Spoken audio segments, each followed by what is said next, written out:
All right. Hi, everyone. Thank you so much for joining us on your Friday morning, Friday afternoon. It has been a positive, productive, engaging meeting so far, and hopefully we can maintain that momentum, even though it's now the last day of the meeting. I appreciate you all coming here to learn and to contribute to a project that has been going on for, I guess, 10 years, really, but more recently this year within the Data Stewardship Committee. Before we get going, I do want to take a moment to orient you to a few things, a little bit of housekeeping. I'm sure you've all got this down now. Like I said, it's the last day of the meeting. We have a few links and do a few things perhaps slightly different to some of the other sessions. So I'm showing the Kiko chat window. I see that all of you are in there and you're adding your names and affiliations, etc. Thank you so much. And what you have already discovered is wherever there's an opportunity to take notes, there are many, many bullets. And that's true for your names, it's true for general notes, and then later on when we get into discussion, it's true there. So, feel free to pick up one of those bullet points and start typing so that you don't write over somebody else, and we can clean up the extra space afterwards. That way you're not trying to figure out where to put your cursor while someone else is typing, so I know that can always be a challenge. You'll notice at the top here, we have a number of quick links.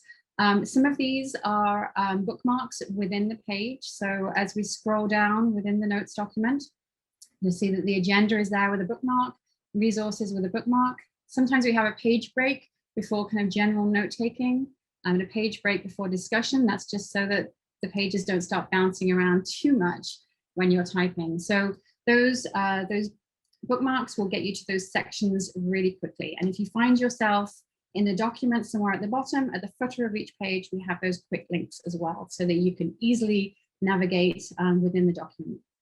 A couple of them take you outside of the document.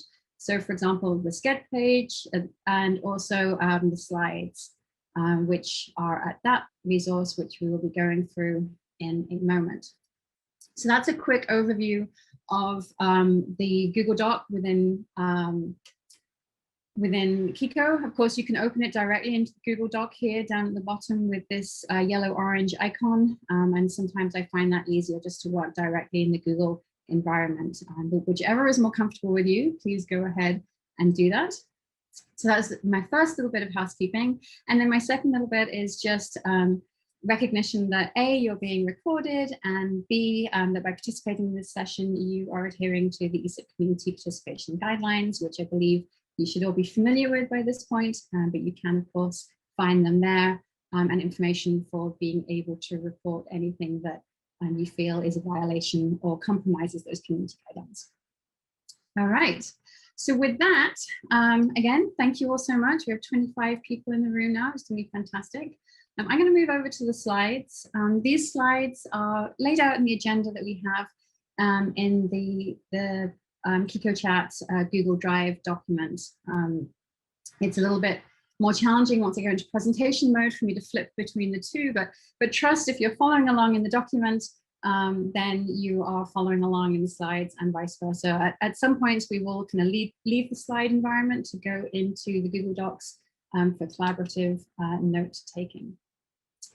And before we get going, I just want to, I don't think we have time to kind of go around the room and say hi to everyone, since we do have you put your names in, but I wanted to see if folk could use the raise hand or the emoji button to indicate whether you were previously a part of development of the ESIP data management short course modules that occurred, were published 10 years ago. So if I can see a kind of a raise of hands in the chat and the participant. Okay, so I got one cross for no, so that's one no, we got one yes. Maybe some of you are finding your emojis and responses. Okay, 2 yeses.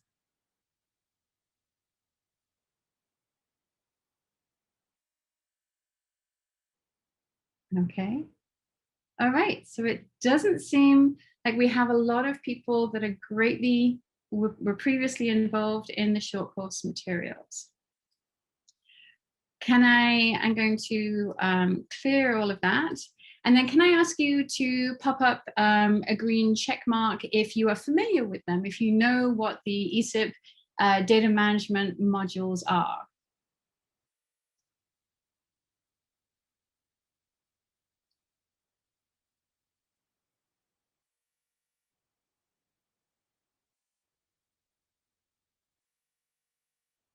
Give people a moment to find those buttons.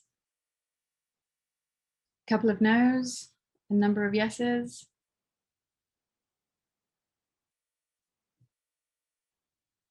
And your green check or your red cross is not an indication of whether this session is or isn't for you. It is absolutely for everybody. And it's great that we're introducing this material to some new people, but then also we have a number of you that are going to be able to contribute to the conversation from a position of familiarity. Okay, my last question. Is whether in your current capacity you are involved in data management education, so research data management education in any way, either delivering it or developing curriculum for it. Okay, a lot of you.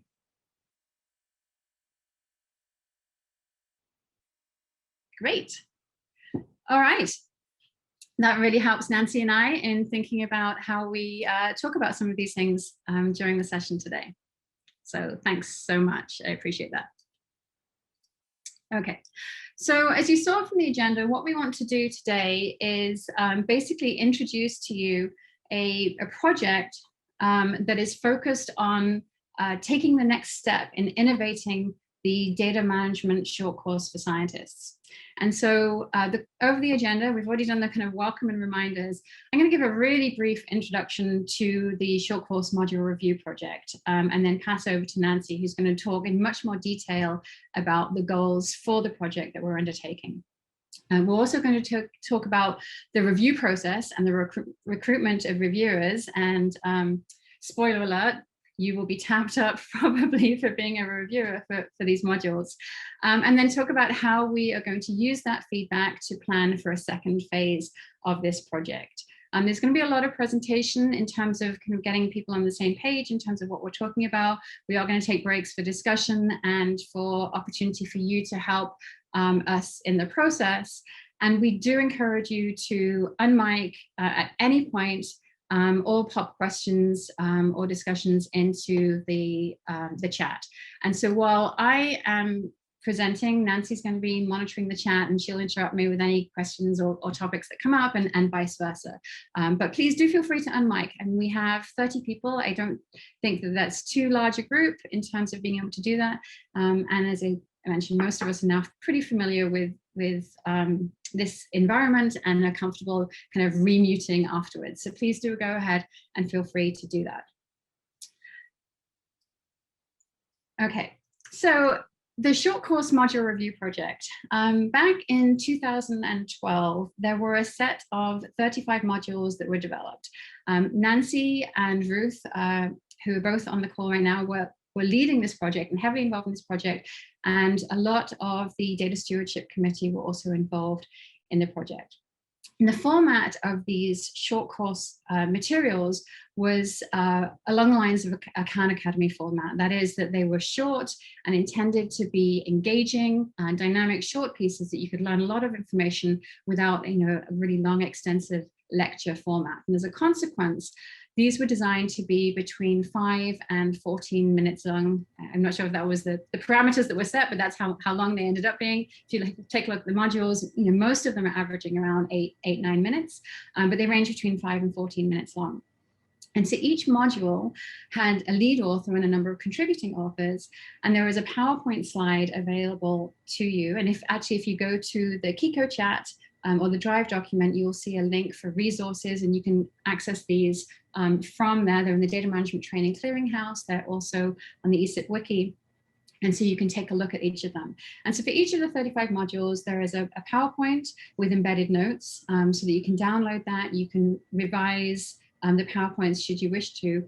But there is also a video that is on Vimeo that has been professionally narrated or consistently narrated by Nancy as a professional narrator.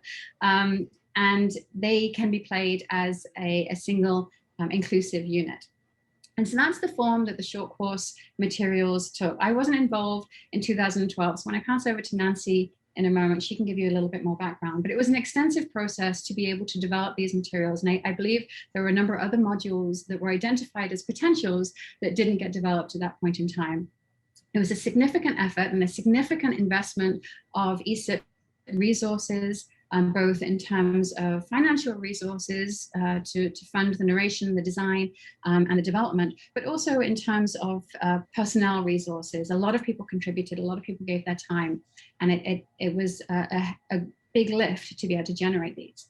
These ESIP modules have been well used by the community. They're referred to frequently. The Data Management Training Clearinghouse, which Nancy and Carl Benedict lead, was developed with the modules in mind, but then also some other educational materials from other groups. And it became one of the first examples of sets of materials that were integrated into the Data Management Training Clearinghouse. So there's been a lot of value and recognition around the modules, but we also recognize that 10 years is a long time. And so as a group, the Data Stewardship Committee met, and we wanted to ensure that we had continued investment, or we leveraged that initial investment in these training materials and took a look at them and thought about how we can bring them into the future and continue to support the community with research data management training. And so with that, I'm going to pass over to Nancy, who will talk about the process that we are taking for this project. Okay, sounds good. Amber, can I ask you a question? I was going to say, yeah, Ken has a do, question. at any point. Oh, yeah, thanks. So you said they're well used, but do we have more specific and quantified metrics on just how much they're used? I can answer that. We've got some sense of it, but not, the clearinghouse itself is on, the resources themselves are on the Commons, the ESIP Commons, both of which are Drupal platforms, are the same Drupal platform. And so the analytics that are possible are more about, touching them, visits, web page visits, yep, and so on and so forth, but not so much about, actual use. So the information, that's one of the reasons we were in the process of moving to a different platform, because we can get more analytics usage. Right. Analytics. So there's some quantified metrics, but there are those kinds that are a little bit hard to tease out, right, and really actionable info. Okay. Right. All right. Thank you. Yeah. Yeah. I mean, yeah, I think it'd be possible to look at the analytics on the Commons a little bit more. That would be more real, so to speak, because that would mean people may well be downloading them and using them. So. Right. Yeah, I was curious because it'd be great to be able to see, like, over time the change, and then, whatever comes out of this effort with a whole, whatever it is, update, refresh, new modules, whatever it looks like, to be able to see if there's like a spike in new usage or things like that. Right, right. Yeah. There are places where there are organizations that have endorsed some of the modules, the short course modules, and they show up in resource guides, that are given out to other people. So that's a good indication, but but not the hardcore metrics. Yeah, thanks. Yeah, that's what I was going to, move forward. That's what I was going to say as well. With respect to, Data One has a set of materials that's also in the Data Management Training Clearinghouse, and we have the same challenge in terms of, we have downloads, but then people don't follow up and let us know, how they were used and how successful it was. And so we, as Nancy said, you find these materials cropping up in social media, you find them in resource guides, and we've consistently seen, when we've gone looking for mentions of the Data One materials, the ESIP short course materials are consistently mentioned and referred to in those resources as well. And so we have that qualitative feedback, but it's not standardized in terms of how that's collected. Great, good question. Okay, so I'll go ahead and continue then with the slides. So the goals for this particular project, meaning that the revision project, are in many ways very similar to the original project, which was that the community sees data stewardship, and others, of course, in the research data management community, see a continuing need for research data management training materials. And you can find them. You can find whole courses. You can find series of extensive tutorials, but this need for short, kind of quick and dirty resources still seem to continue to be a need. So that's in the interests of that, we are and also because we want to continue to emphasize the expertise, the community expertise that's available in ESIP and outside of ESIP, of course, in the RDM community to share knowledge, especially as the practices change, the tools change, and more are available. So as Amber mentioned, the original development included 11 different lead authors and several additional contributing authors and a number of people who did the peer reviews as well. So it was definitely a community effort that involved people from USGS and ESIP, and I think Data One folks as well at that point. So we're interested in continuing to emphasize and distribute the community knowledge with some of the people who created the materials in the first place have retired or have moved on, and so new people have come in with other areas of expertise and other interests, and so part of the idea is to kind of refresh what we've got. So the review process itself will involve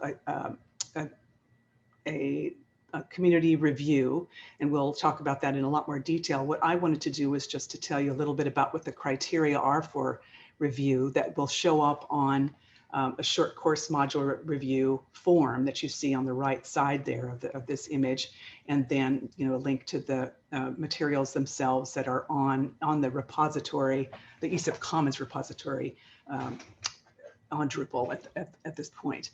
So what we're doing for criteria this time are to adapt what we worked on last time as well, which were related to currency of the material, whether the resource is appropriate for the target audience, the conceptual integrity of the resource, and expression and the way the concepts were expressed. So if we go to the next slide, you can see a little bit more about the questions that we've come up with, and we meaning that the whole Data Stewardship Committee has vetted this already. But it's definitely we're interested in hearing more if you've got ideas as well. Some of the questions that we were asking are: do the examples and practices represent current best practices within the community? Does the language reflect current best practice? Is there additional content that would be relevant to the topic? And that's a key one as well. Are all the links and references current and unbroken? Those should hopefully be taken care of to some extent because of what Drupal does in terms of noting those things, but they can always be missed. Are there other references that would be useful to include, and is the topic replicated or better covered through other learning materials? And then another one that would take some knowledge, expertise and knowledge is could this topic be integrated with another module? So those kinds of questions related to currency. If we go to the next slide, we'll see that some of the questions related to the target audience, which are for all of these modules, the researcher and scientist. The questions that are the kind of areas of delineation below on the other, so there we go. That slide show a little bit more about who the researchers are, the scientists are, and it's as opposed to, for instance, data librarians or data information specialists. So definitely targeted to the people who are in that area. So I won't go into all of those. You can look at those yourself if you want to, and they're represented to some extent, or you can find them more specifically on the form itself if you're interested in going to that. So the next category then, and the next slide, is about the next conceptual integrity. And again, these are some questions, some sort of areas that we've come up with that are ways of thinking about conceptual integrity, whether the concepts match the overall topic, whether they fit within the category of the framework that we've got. And we've got four different areas of framework that include managing your data, making the case for data management, et cetera, et cetera. So what we did originally was to identify overall categories that would be important for researchers and then subtopics below that. So is that still something that is useful to do, and do they still fit? That's what that means. Again, because of the Khan Academy, the idea was to make these concepts very short and sweet and very succinct. And is that still true? within that time frame of 5 to 7 minutes, which was the goal, or the concepts covered as completely as possible, given that kind of approach, that higher approach. And then the links that are available to other modules and topics are logical and accurate. And what that means is, again, what we did last time was to reference, if on the topic of one module, if it related to another topic, then we tried to make references to those. So for instance, if there was one on rights, defining rights for data, does that fit within, privacy? Not that we didn't have privacy as a category, but does it fit within that overall category? So then the last and final area at this point in the next slide is the way how the concepts are expressed. We wanted to make these these training resources simple and understandable, but also kind of interesting, and so using humor, using illustrations, making them not just endless PowerPoint slides. So is it appropriately? Is there too much jargon? That kind of thing. Those are some of the questions we asked initially, and then asked the authors to come back and change them, and then looked again. Are those approaches, the way they're expressed, still good? So I think that's the last slide. Why don't you go forward one more? I think that's it for. Yeah, that is for the concepts. Yeah. So yeah, the idea then is to as I say, all of these should be reflected on that form, which we have vetted. But if you've got thoughts or suggestions about how to change that, we're certainly open to that as well. Back to Amber. Yeah, I just want to apologize for the bouncing slide. What I discovered is trying to respond in comments in chat. My cursor was still thinking that it was on the slide. So I was trying to respond to a comment from Matthew. So Matthew raised the suggestion to connect with one of the carpentries lessons that's focused on fair data and software. And what I was going to mention is that in the list of modules, and you can see that from within Kiko Chat, within the resources, we have the full list. We do have one on FAIR.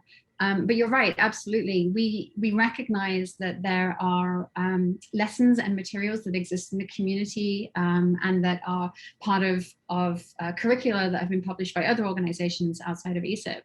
And so, part of the purpose of this review is to look at the materials that we have and to determine what changes need to be made, but also think about it in the context of the landscape. So are there other lessons?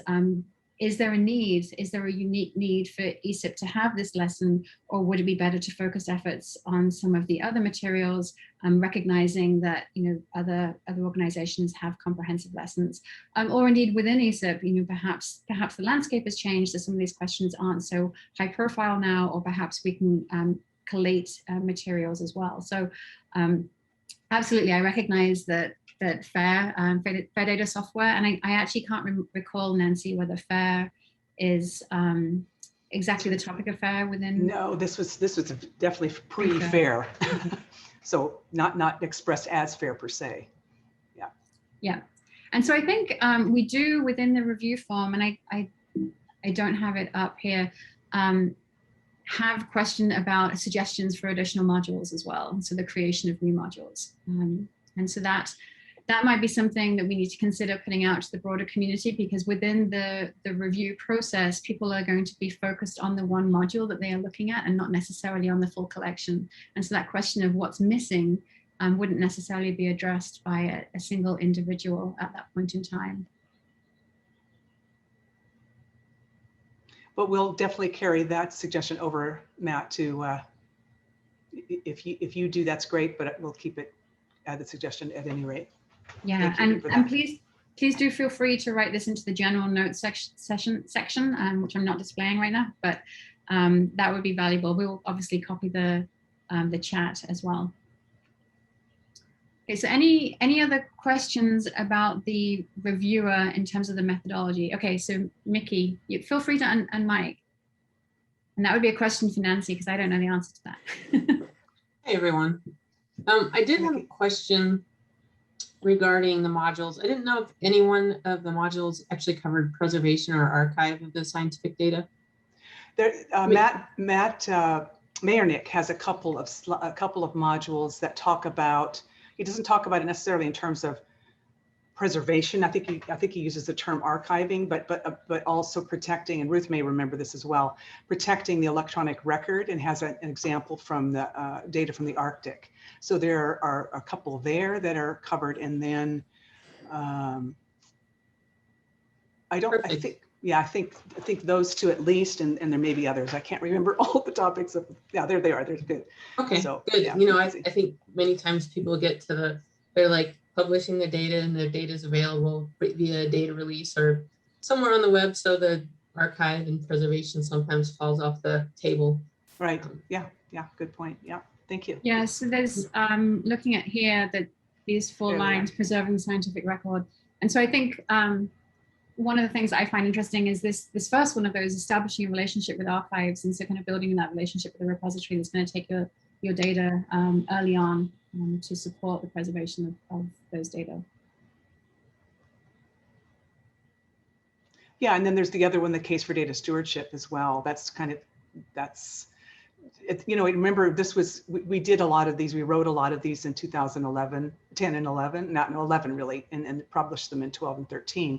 So there was a different argument that was, different need to kind of explain, well, I think anyway, explain why there was why it was important to steward your data. And hopefully that landscape's changed a little bit. So anyway.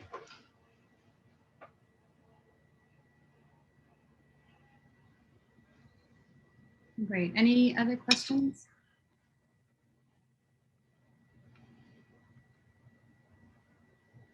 Okay. So when people are looking down this list, since we have the list open, case in point, FAIR, this was pre-FAIR, so there's nothing on FAIR. But are there other gaps that people are identifying just as you scan this list and you think about curriculum that you have developed, or kind of primary elements that you teach as part of your research data management practices?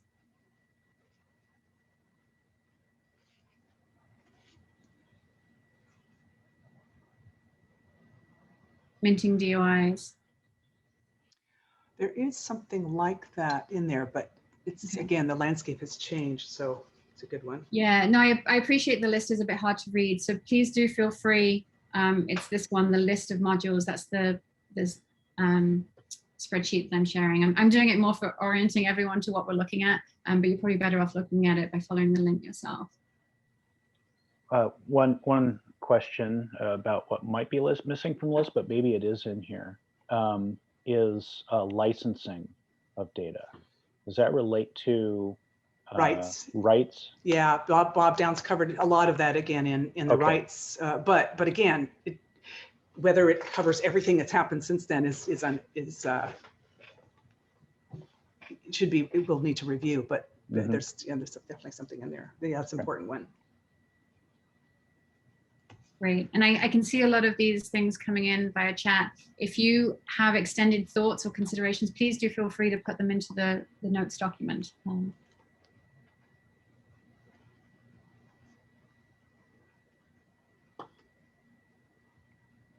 Okay. All right, we found where we're at.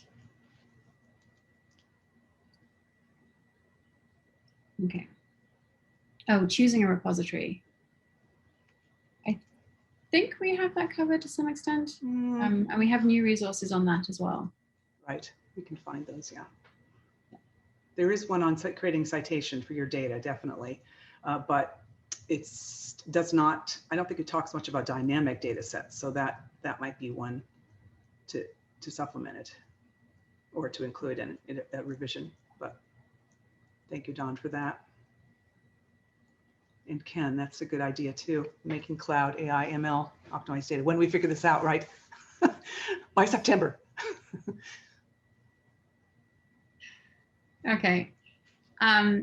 So moving on to the process for identifying, oh, we still have some chats coming in. Okay, some more. Okay.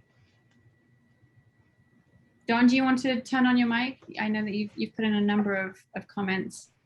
Well, just, yeah, sure. we've hit on a couple of the things that we seem to run up against frequently. The, the citation aspect of data. So getting a DOI, basically, I think that's really changed a lot since 2012.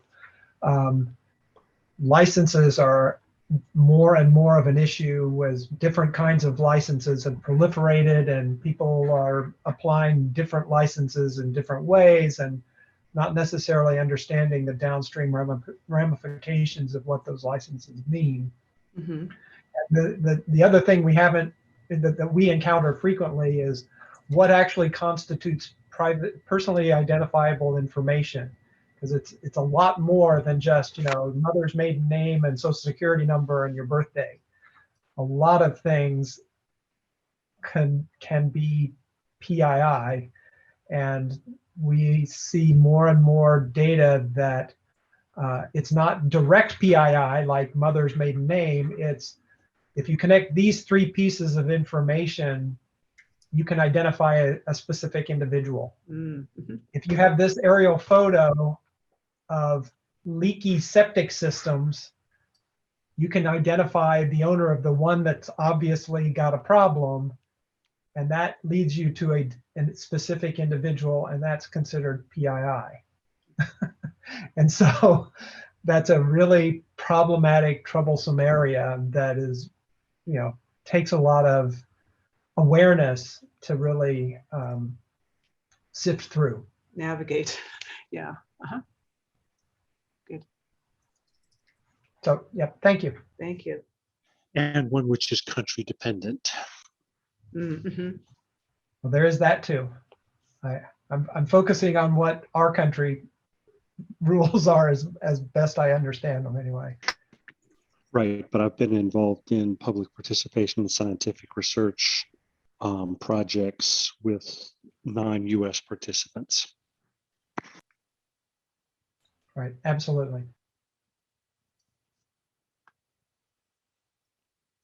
And I see from Chantel the Indigenous specific data and partners in the care principles is good ideas too, definitely.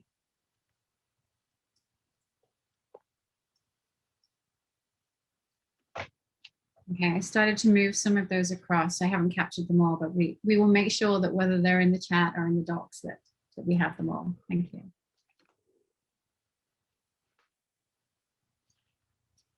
Okay, so with respect to moving the process forward, we need to engage members of the community to support us in this review process.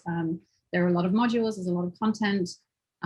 As Nancy showed, the criteria or the rubric that we're using for evaluation can be quite long. There's a lot of opportunity for people to provide qualitative information and free-form text boxes in response to all of those prompts. So recognizing that this is an ask, a relatively heavy ask of individuals, especially within, if we're just talking about a few individuals within the DSE, the Data Stewardship Committee, we went to the Finance Committee to ask for support, financial support to be able to do this. And we are able to do that. We're able to provide stipends to support the review process. Some of the things that we wanted to make sure that were happening as part of this recruitment of reviewers is that not only do we want a thoughtful and expert review, we want people with expertise in the area that they're reviewing. We want people to take the review process seriously and to give quality feedback that we can then build from in the next phase of the project. We wanted to be able to compensate people for their time, recognizing that investment. But in doing so, this is an opportunity to bring in a broader community in terms of expertise to the modules, but also to ESIP. And so we wanted to use the process of reviewer recruitment to increase diversity and participation. We wanted more voices, more perspectives, more expertise to contribute to these modules because they are serving the broader community. So we want to make sure those voices are part of the process. And it provides us an opportunity to engage new community members to make more people aware of the great work that ESIP is doing, to bring them to ESIP, to the meeting, to the data stewardship community, and to increase the recognition and visibility of ESIP. As I mentioned, we wanted to capture the breadth of data management expertise that exists in the community. And also we want to provide transparency around ESIP funding. Because we have the opportunity to provide stipends, we wanted to make sure that that opportunity was transparent, and visibility. We provided visibility around how those funds were being spent. And so as a result, we have opened up the review process in terms of asking individuals to provide expression of interest in participation. And so we have this expression of interest form, which has gone out to the ESIP community and to other communities and aligned partners. And we want to promote this opportunity across our communities, across people that have research data management expertise, and bring in new generations of individuals. As Nancy said, some of the people that originally led the development of the modules have since retired. We have early career researchers through to established career researchers that have great expertise in the subjects that we're covering, but this brings an opportunity to bring in new voices. And so with that, I wanted to take an opportunity for us to go back to the Google Drive and to ask you to help us identify audiences and places where we could promote this opportunity and solicit input from experts in the field. And so you'll see that we have what we've called a discussion prompt, a kind of a general discussion place here. And I was asking if people, and again, turn on your mics in terms of sharing appropriate audiences and thoughts. But if you can also list audiences and groups that we should explore reaching out to with respect to this review process. And so what I've done is I've listed some of the ones that we have already addressed. I've gone ahead and put my name next to them and a green check mark because I have reached out to these groups. And so it would be wonderful to populate this list so that the Data Stewardship Committee can start sending out these notifications, but it would be even better if you as individuals that are part of that community would be willing to share on our behalf. And I realize that articulating this and promoting this you might not have the language at hand. Some of you said you weren't familiar with the project or with the original material development. So I included at the bottom the language that I used for the email that I sent out to the ESIP community. So it just gives you kind of a template of something that you can use. And so with this, I thought we'll just take a few moments to kind of Google Doc either silently or turn on your mics and chat through what you're thinking as you add names.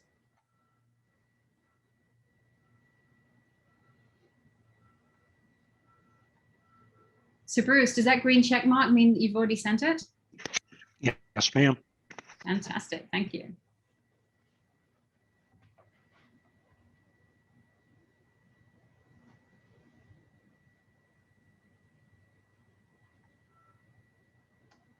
And I think we have space in our agenda for you all to send those emails right now. We can turn this into a working session. We can start promoting this right now, live, as we speak. Prizes at 11. Not really, forget it.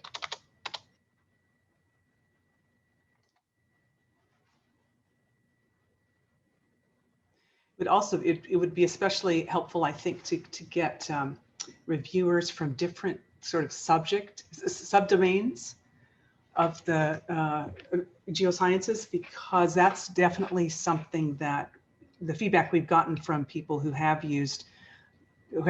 need research data management training is specific examples from different domains. So if there are people, in some of those subdomains, I've forgotten who mentioned machine learning, that's a sort of a sub skill in a way, but examples of where those kinds of things are, who's teaching in that kind of area would be helpful. Which organizations are working with that kind of thing.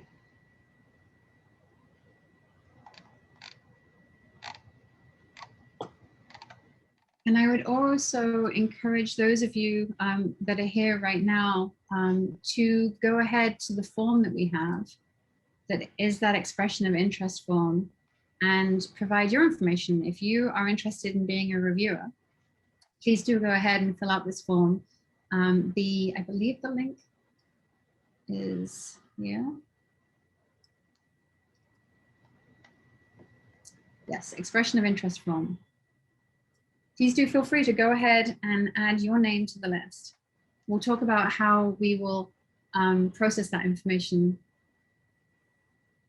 briefly in a moment. And I did warn those of you that joined this call early that we might be roping you up into doing things. So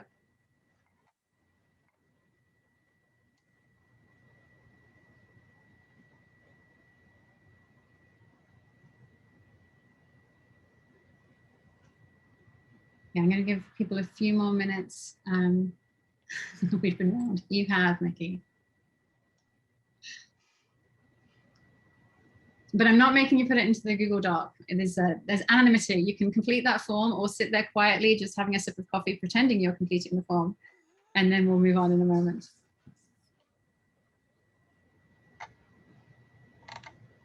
So thanks for all of these suggestions and for your willingness to send out the email. Please do, if you're able, circle back and put a check mark next to your name if you're able to remember. Otherwise, I'll follow up with an email and check in to see whether you've had the opportunity to, just so that we don't duplicate effort too much. Okay.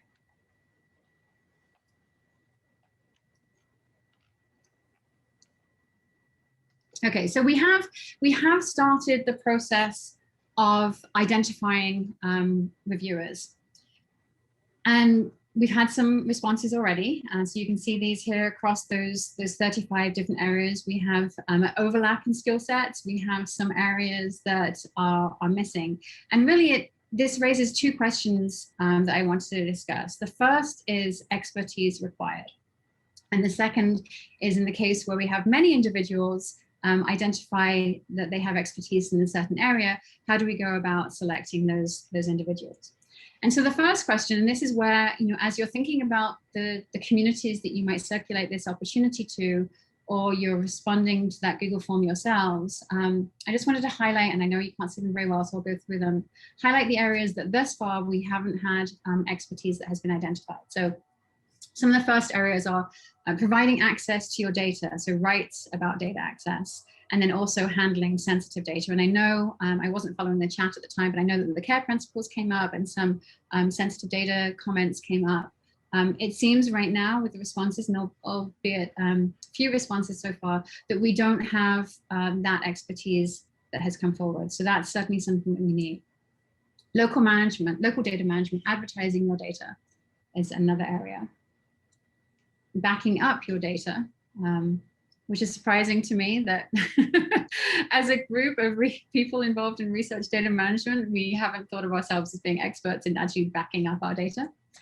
A couple of specific agency ones. And so NOAA Administrative Order 21215, I actually don't know what this is. And so I don't know whether NOAA Administrative Order 21215 has been updated, is still appropriate, still exists, but someone that is familiar with that is required.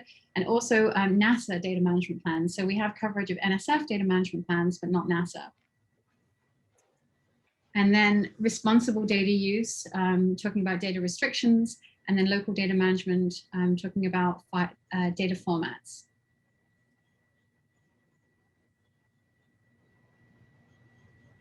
So Nancy and others from agencies, some of the agency specific requirements, are these things that we might have to pre-identify individuals and do a solid ask? Do we expect to have kind of the general community have expertise in these areas? I would think not. And I think Ruth might have a better sense of that than I, but because I'm not working in that area, but the ones that we do have are very specific to those orders, because again, at that time they were fairly new to have that kind of requirement for especially data management plans. And of course, it's the whole field has changed so much since then, not to mention the requirements. So I think it would probably, it would be important for someone to look and see, to at least see that order, for instance, for NOAA 21215 has been superseded, at least to the extent that is known, would be useful from someone within NOAA or somebody who works in that data. So there aren't that many that are specific, just the NOAA, NASA, and NSF. but I think it would make sense for people to know about the requirements for DMPs in those agencies. And I note that in most cases, those are written in agency documentation to researchers. Though I note, like for NSF, the proposal guidance documentation is many pages long. And so the odds of lots of people reading all of that is not that high. So, well, the other way to approach that might be to have a module on tools for creating data management plans, to which often incorporate, keep up with the changes as required. So that might be a different way to do it. But it looks like Ken had his hand up, and then Philip. I think Philip was first. Okay, Philip. Hello. Sure. Hi. Yeah, one of the things I was thinking about with respect to, you've got a section on backing up your data, but one of the things that we're experiencing, which I think may be common elsewhere, is really choosing what's the appropriate storage medium for your data.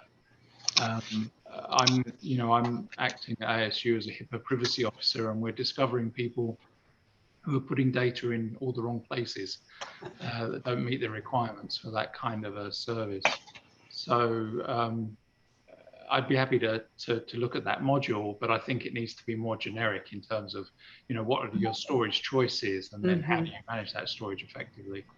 Because obviously some services automatically back up your data, so backing up your data is not a big deal. Right. Good points. Ken? Yeah, I'm not sure how you want to use this information, but on the No Administrative Order 212-15, it really basically says in a sentence is everyone must do the NOAA procedural directives. And there are a handful, maybe 6 or 7 of the procedural directives. So I don't know if you want to sort of break that down and restructure it. One of those procedural directives is on data management planning. One's on data documentation, one's on data access, one's on DOIs, one's on archiving, one's on direction to people who receive NOAA grants, and maybe I'm missing one in there. But I don't know if that's helpful to you or not right now, but as you're thinking about the expertise required, you might want to just focus on that granularity as opposed to the 212-15, which is pretty much just this high level umbrella document now. Okay, sounds good. Jeff, you have your hand up? Yes. Having been at NOAA and knowing what 212-15 is or was, and now at a different agency, which is trying to essentially write their equivalent of 212-15, knowing what other agencies, entities have already written would be very helpful in not reinventing the data policy documents. And with the Geospatial Data Act, this seems to be a number of entities within the government who are probably suddenly realizing, oh, yes, we really need to do all this stuff. And I'm not saying this is part of the training, maybe this is a separate place, but I think that would be. Yeah, hearing you both talk about that and the question of granularity, and then Ruth's comments about kind of leveraging other organizations that do that fine-tuned tracking, that have tools, for example.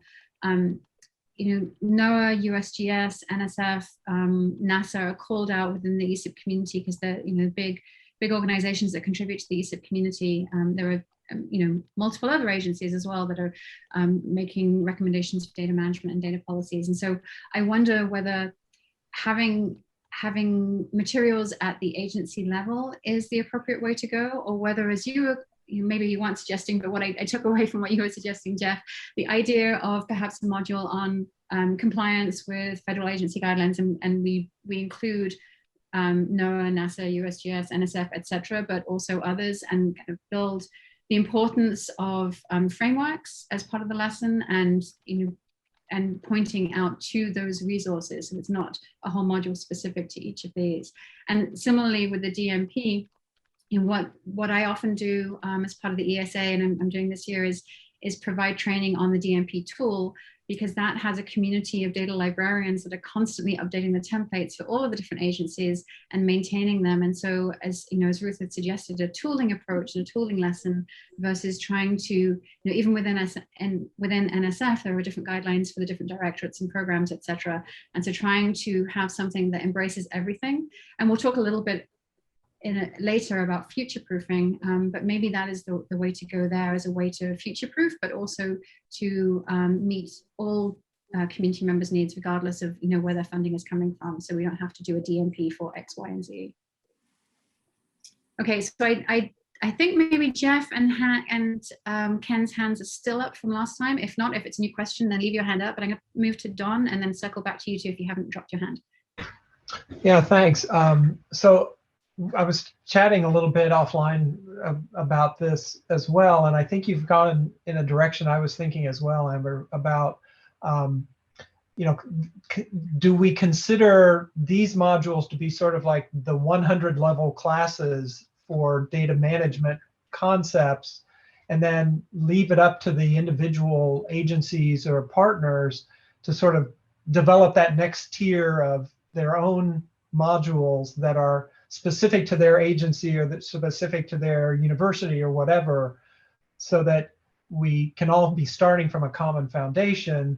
But then, the things that are particular to NOAA would build on a similar foundational framework, and the things that are particular to NASA, which are of course different than what NOAA does, might look sort of similar, but highlight the differences or whatever. And I like what Jeff was saying as well. And hi Jeff, long time since I've seen you.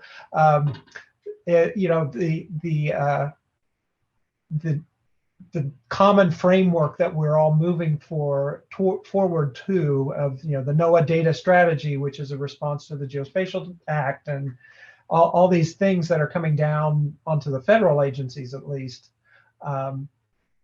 We as federal agencies have to find the common ground that's in those acts and respond to those, but of course we'll find our own unique ways to respond to them. And so having that foundational understanding would be really helpful, and then building on top of some commonality would really help. Great, thanks, Don. Sarah, you have your hand raised, and then Jeff.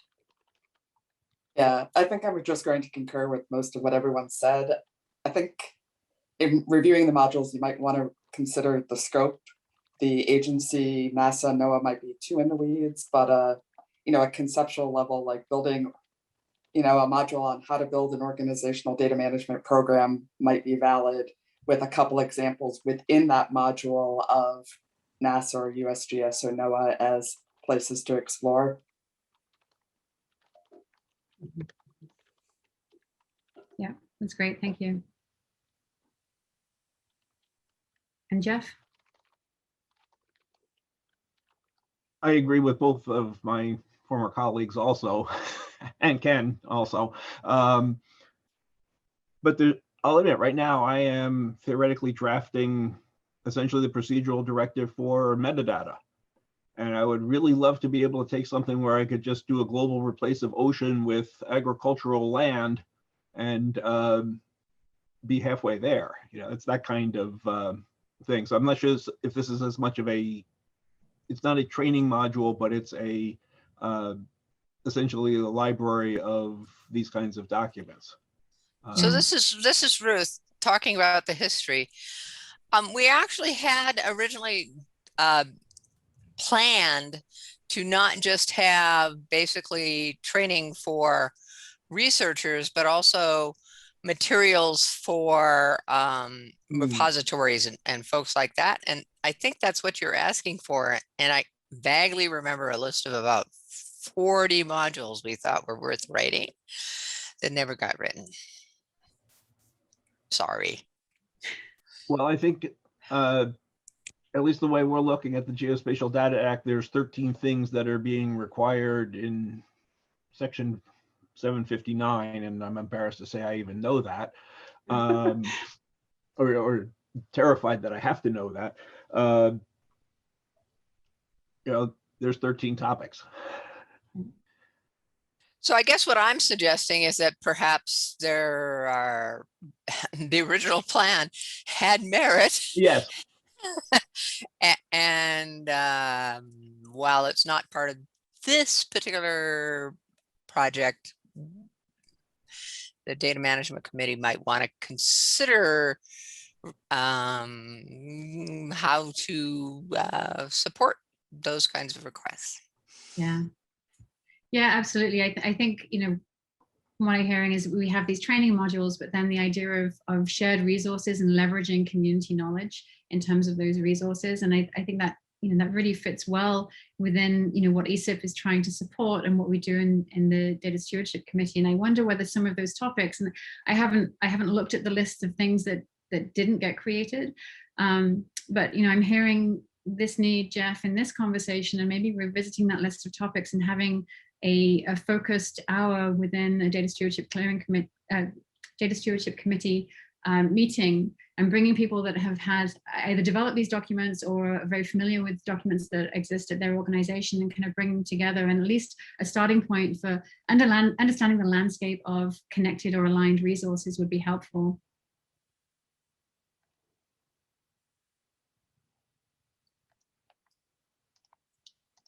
Okay, and Bruce, I saw you put a couple of comments into the chat. Did you want to expand on these? I think you were touching on it, and I just wanted to point out maybe a different way of saying some of the same things that you said in terms of making these things enduring. You know, how do we take Peter Fox's perspective of think about things as frameworks, not as systems? We're not trying to give people follow this specific set of incantations. We're trying to give people think about things this way. And that's a main point, maybe something to consider as we're framing the instructions for people writing and updating modules. That's mostly what I mean. Chantal is hoping that we can encourage people to think about them at all. There is that too, yes. And we probably need to have the PhD comics with a story told in file names as part of at least one of these. Yep. Okay. And so the other part of this that I wanted to talk about is the selection of reviewers. As you can see already, we have a number of individuals that have expertise in multiple areas. One of the concerns within the Data Stewardship Committee was being able to encourage sufficient individuals to be interested in reviewing these modules. I know from the first practice, and Ruth and Nancy can speak to this a little bit more, there was a little bit of arm twisting that had to be done to help people find time in their schedule. And we know that everyone is very busy.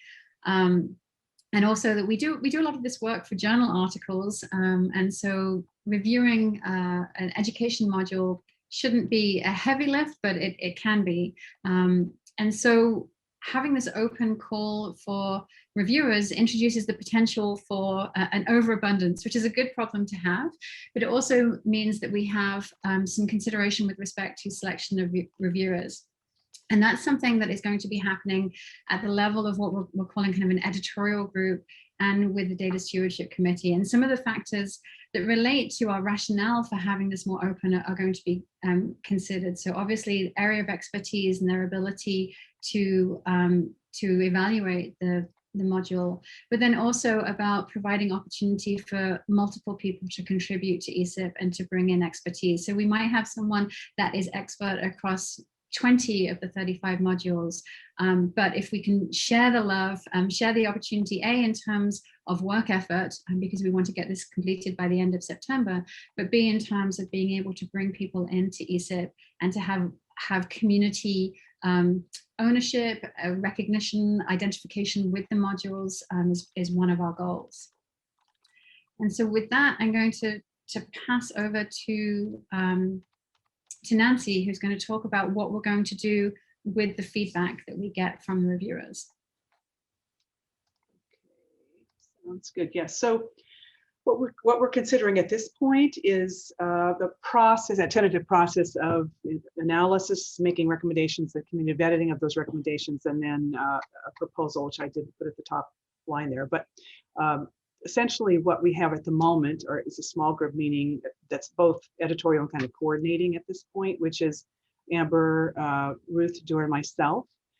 We think it's important to keep the numbers small just in order to be efficient, but that's pretty small. We could if people are interested in being part of that editorial group, that would be great. What that group will probably be doing, what we're thinking is to, once we receive feedback, well, once the allocation of reviews is decided, and people have done the reviews of the modules, then we take that information and analyze it to see which ones look like they should be deprecated, which ones could be reviewed or revised with minor changes such as typos or updated links or whatever, and then which ones really would require more either changing or combining with others, or include references to other kinds of references that's outside of the module system itself, as we've been talking about. So that process would then result in recommendations on, we think, on specific modules and in some idea of what kinds of changes would need to be made based on the comments that are coming from the reviewers. What we would be doing is writing that up, bringing that back to the community again, which would be probably within certainly the data stewardship committee, but others as well, depending on who's involved, and to the reviewer community as well, if people are interested. But from those recommendations then, and the community vetting, we would, and all of this we're hoping to have is done, as Amber said, by the end of September, then come up with a proposal for what we should do for phase 2, if assuming that assuming that's warranted. So if anybody's interested in helping out with any of these activities besides the reviews themselves, there's a question on the form, I think, the expression of interest form too, that you can fill out if you want to, and we can talk to you about what's more specifically what might be involved and who could be doing what. So I think that's probably all that's necessary at the moment. It's still a little bit up in the air depending on how many people we get as reviewers and so on. So this discussion is really helpful though too, for what kinds of ways to think about approaching what we want to do, a framework, and for the reviewing the current ones and or creating new ones. That's all I'd say for that, unless people have questions.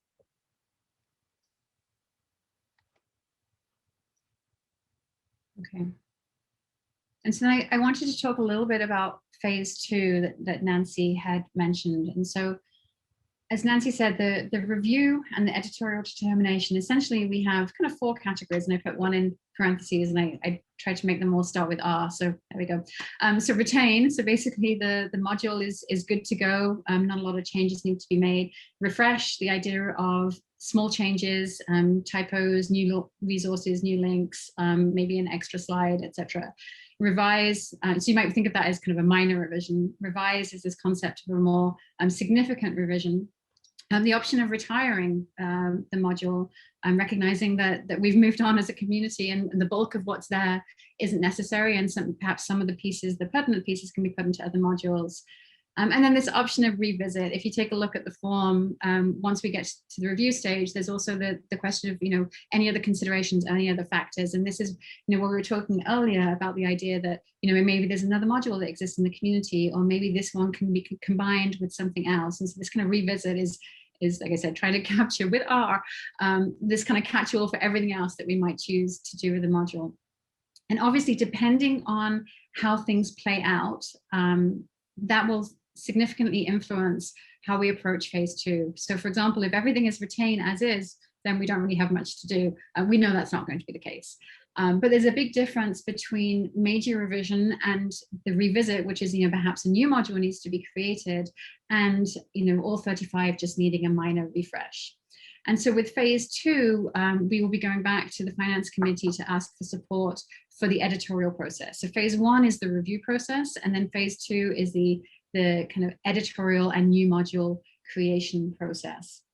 And we don't, to be honest, we don't know what that looks like until we go through the process that Nancy just mentioned of evaluating everything and having the editorial team come up with a set of recommendations that we can move forward with. What we do know is that we have some questions about how phase 2 should be structured. So one of the things that we've already been talking about is, what ifs. We've had a lot of what if conversations. So what if of the 35, 7 of them need major changes and the rest of them don't?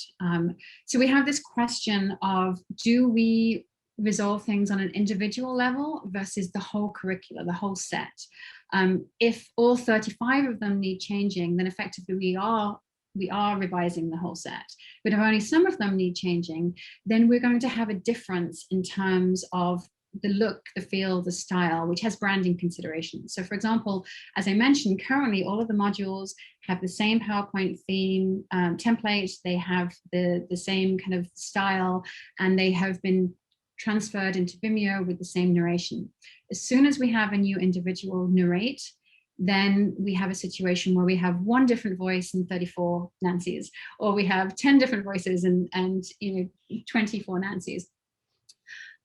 Or perhaps we don't narrate. Perhaps we recognize that the narration is a heavy lift. It has an expense associated with it, and perhaps the narrated slides isn't as critical as the content and the notes. And so we might retain an older narration, but identify that there are updated modules. And so I think when we have a better understanding of how many of these need to be changed and the extent that they need to be changed, then we'll be able to answer that question. But there are budget implications and there are branding considerations. And this second question of branding and the ESIP representation of the curricula as a whole is something we want to talk to the ESIP committee about, as opposed to it sitting with the data stewardship committee, and have this kind of higher level management consideration of where this fits in the landscape of ESIP's priorities and how they're positioning themselves in the community. Also, recognizing that phase 2 is essentially 10 years post-publication. So these materials have not been revised across a 10-year period. We don't want another 10 years to go by and have to undertake this level of effort again. We need to think about kind of ongoing maintenance of the modules. How do we plan for future proofing? So some of the conversations that came up is, well, if we have modules that get narrated by different voices, well, that's okay, because then it's easier to switch in and out an individual module moving forward, because we don't have to worry about this branding consideration every time we want to make a revision. It's okay for there to be individual differences, provided there's a stylistic whole.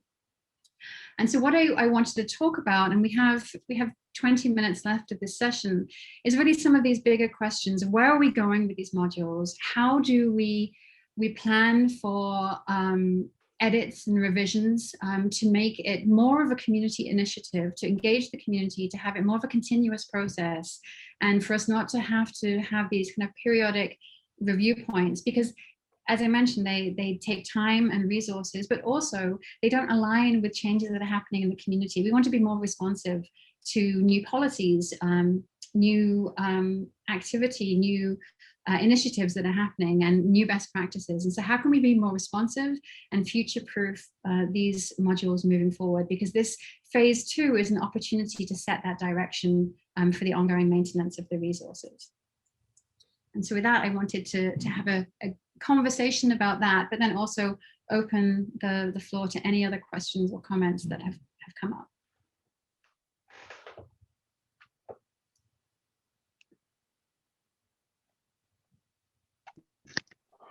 So this is Bruce. I mean, we need to move this to, whether you call it the Mackinac Bridge or the Golden Gate Bridge kind of activity, which is when you get to the other side, you turn around and keep coming back, and it's an ongoing. It was behind my point of expanding the list to include a last reviewed date and a last reviewed by.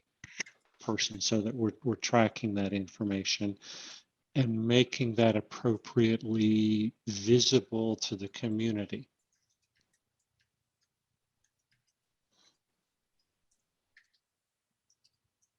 So even if we aren't able to cycle back and review resources, the community are aware of, whether they are potentially fresh or somewhat out of date.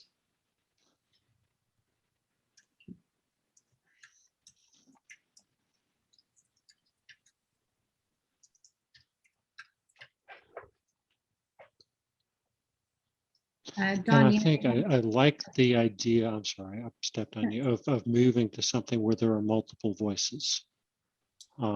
Nancy's done a great job, but I think heterogeneity is a desirable thing there.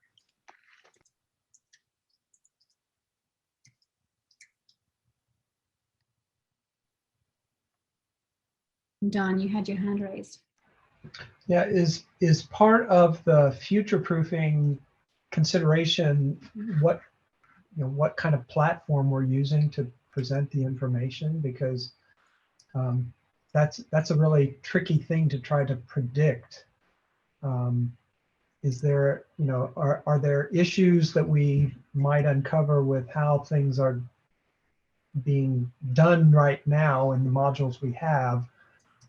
And are there newer tools that we can put into place that might be easier for us to, move from the best new thing now to the next best new thing then, as we move forward too. So, I don't know what those things might be. I'm not a web tool designer by any stretch of the imagination. But that is a consideration too. Like, what's the technology that makes sense to do this in now?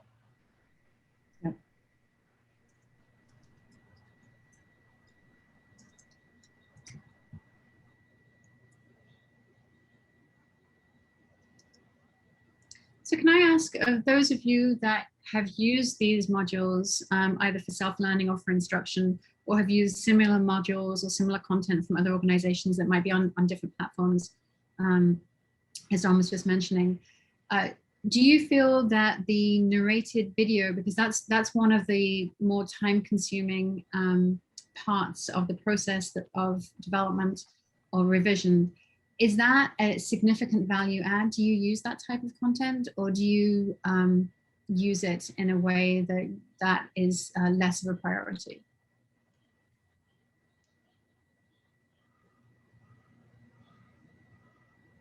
And Mickey, I see you turned your mic off. Maybe that was it. I don't think the narration is critical for me, but I think needing to have a transcript of it or an auto read, even if it's just so we're capable across any needs capabilities. But I don't know. I don't know. For me, I don't need to have that, but that doesn't mean other people don't find it useful.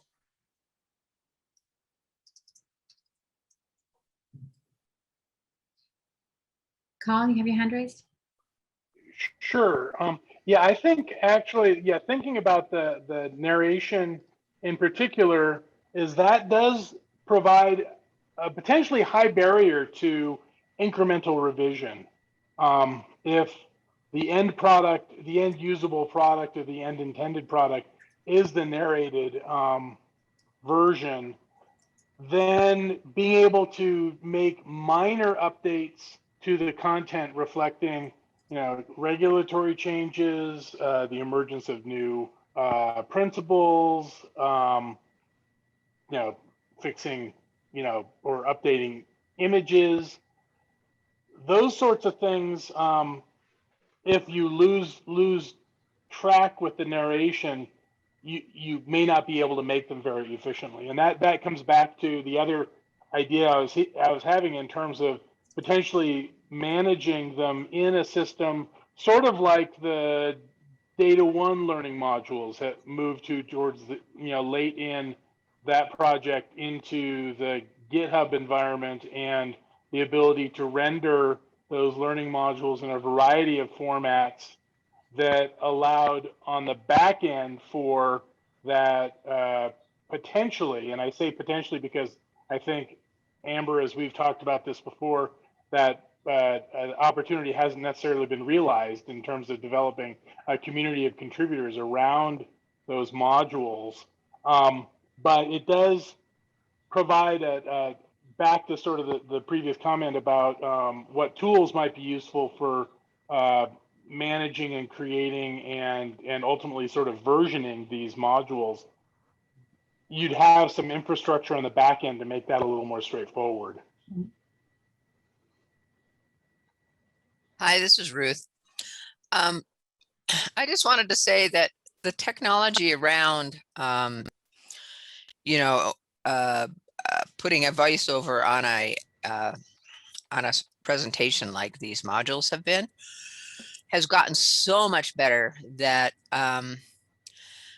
that actually I think we're talking about a 15 or 20-minute task these days. And while it may be possibly difficult to edit things in the middle, I don't think it's that difficult anymore. I do know that when we originally did this, the technologies were not nearly as advanced as they are now. So I guess I'm less concerned about the narration part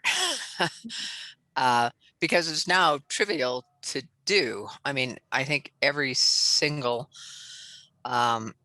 platform, PowerPoint versus, Keynote versus anything you could think of, that it is so much simpler now that it's quite amazing, put it this way. So I'm not sure how much of an issue that is. I do note that having a voiceover is helpful to many kinds of people, because different people have different ways of learning. And in some cases it's by listening, and in other cases it's by looking, and etc. And so personally, I would prefer to keep as many different paths through these things as is reasonably possible. Well, one thing I'd like to add about that, just in terms of the technologies and so on, is it's true. It's true that it's possible to get a transcript pretty easily of a presentation. One of the reasons we did it the way we did is so that we had the voice of the person the author, to expressing the content. But a transcript that is an exact replica of what somebody says can be really hard to read and hard to understand, because every is in there, every pause is in there, every sentence that doesn't follow logically, that your brain can understand when you are hearing it, perhaps, or seeing the slides at the same time, doesn't come. It's not as effective unless you go through and change that, take that kind of thing out of the transcript. So that's part of, it's not just 15 minutes of recording 15 minutes. It's also, the author needing to go back and trying to make it a little bit more understandable as well. So I note that having just done this, that's not as much of an issue now. For example, in this NASA project I'm working on, we all created about 14-minute little presentations, and some of them were better than others, etc. But the technology is such now that you can go through a transcript, and the minute you flub up, you stop, you back up 30 seconds or however long you need to, and you keep going again. And so all those ums and ands and all of that stuff can be taken care of in practically real time. It took me less than 20 minutes to do a 14-minute presentation. And no, I mean, yeah, sure, it's not probably production quality, but actually, if you look at, like TV and such these days, production quality values have slipped some. So I really do. But if you look at some of the videos, the short videos that are on YouTube and other places, it's pretty clear that even if people are recording, being recorded while they're describing it, it's pretty clear they've practiced. You know, it's professional in the sense that, and I'm not saying the situation is not true there, but it also takes time for people to really recognize that what they're presenting is, you know, something that's going to be listened to past the immediate moment too. There's multiple levels of kind of oversight. I think, you know, the situation where you have one voice for all modules, even if the technology is relatively simple, that's still a bigger lift than in the case where we were talking about earlier, perhaps multiple voices. And in that situation where you have multiple voices, as Ruth, you were saying, it took you an extra little bit of time, but not significant time to be able to record that.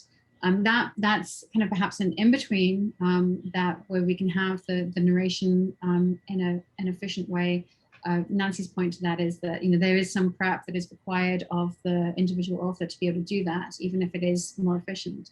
But then, you know, kind of going down the pathway that Carl had mentioned with GitHub and someone else had mentioned, even that requires the author to make the updates if we're going to re-record at any point in time.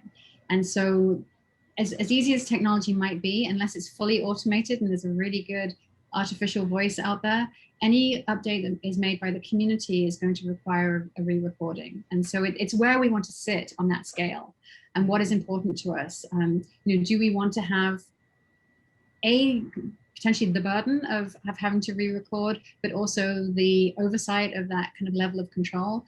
Do we want to be able to enable, you know, with editorial review, real-time community updates to the materials? And that wouldn't be able to be translated into a video recording or a narration. So I think, you know, we need to think about where we want to sit and what that means, you know, thinking forward about how we maintain these resources. And I can see pros and cons of both extremes and of the middle. So I guess I'm kind of wondering about feedback from this group. What would be a good strategy?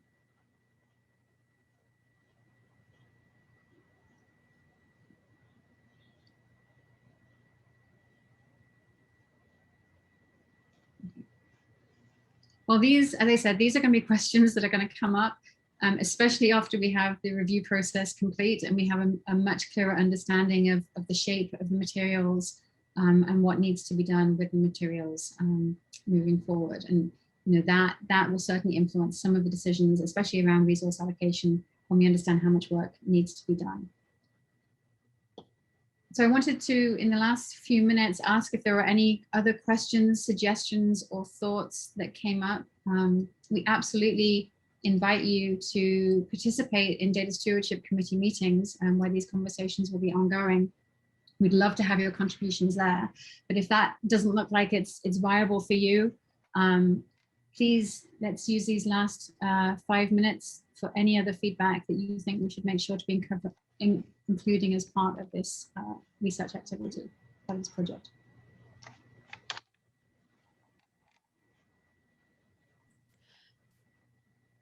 So Amber, I do have one thought, and I guess it's that I am kind of voting for the multiple voices.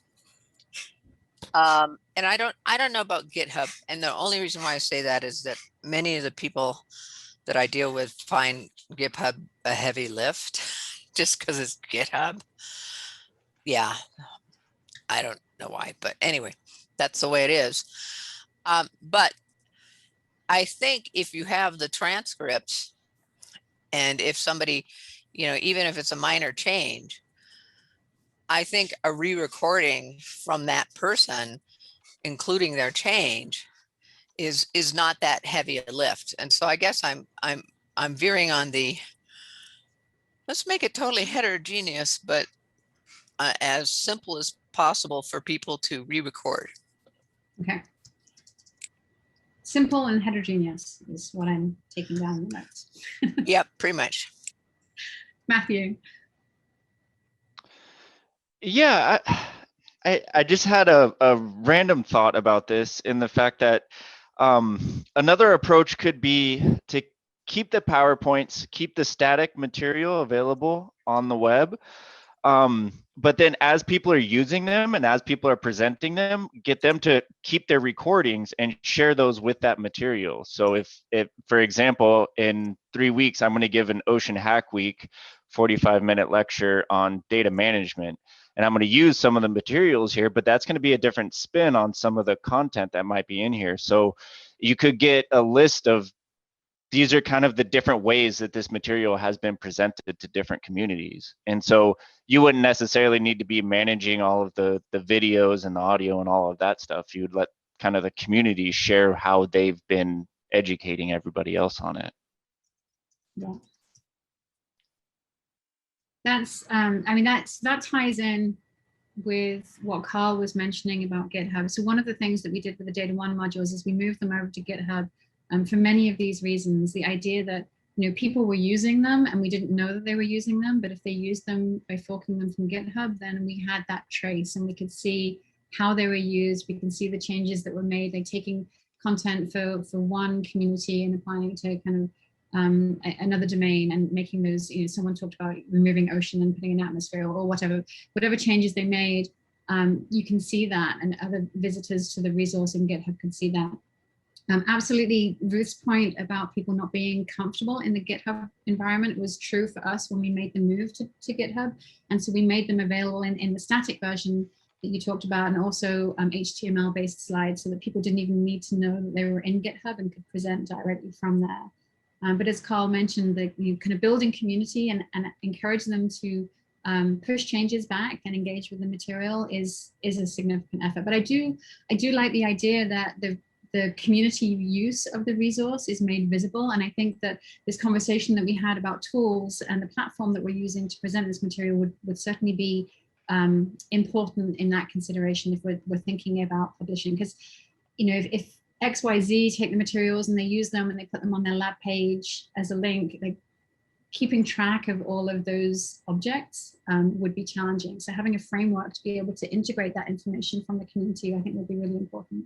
But I do like that idea. One thing I should mention is, and Carl knows about this as well, one of the things that we're doing to enhance the clearinghouse is to allow for that kind of annotation for individual resources. And so it might be a really nice test of that capability once it's ready in another few months or so to use the short course modules or whatever we develop by that time and allow for that kind of feedback, so that it's included with the description of the resource on the clearinghouse at least, and other people can use it if they have that information they want to. Ties right in with what we're planning with that. So that's great. It's a great. I like the idea. Yeah. And I think, as well with Bruce's comment about making it transparent when these were last revised, you can have a date of last revision by the ESIP team, but then you can have the date of community use and any amendments made within the community. And perhaps the next revision process, rather than going through this whole peer review process, it's a periodic update based on apparent community use and apparent community changes.